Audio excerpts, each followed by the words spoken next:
আজকের দিনটি মহিপুরবাসীর মনে থাকবে ইতিহাস হয়ে। মহিপুর মধ্যবাজার মাঠ প্রাঙ্গণ জনসমুদ্রে পরিণত হয়েছে। চারদিকে আসা মানুষের ঢল আর শত শত মোটরসাইকেলের শোভাযাত্রায় হাত পাখার বিজয়ের বার্তা ছড়িয়ে পড়ল চারদিকে। ইসলামী আন্দোলন বাংলাদেশ মহিপুর থানা শাখা কর্তৃক আয়োজিত জনসভায় প্রার্থীর পক্ষে শুধু একটি সংবর্ধনাই নয়, ছিল গণমানুষের দাবি ও নতুন দিনের আশা। সভায় একে একে বক্তব্য রাখেন ইসলামী আন্দোলনের স্থানীয় নেতৃবৃন্দ, ওয়ার্ড পর্যায়ের দায়িত্বশীল, ইউনিয়ন নেতা, মাদ্রাসার আলেম সমাজ।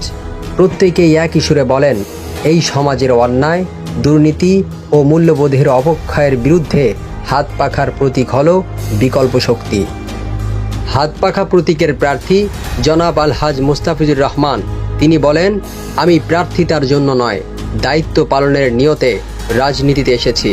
আজকের এই জনসভা প্রমাণ করে মানুষের মধ্যে পরিবর্তনের আকাঙ্ক্ষা তৈরি হয়েছে।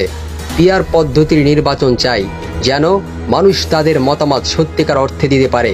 চাই ইসলামী হুকুমত কায়েম, ইনসাফ ভিত্তিক রাষ্ট্র পরিচালনা, আইনের শাসন প্রতিষ্ঠা, দুর্নীতিমুক্ত প্রশাসন।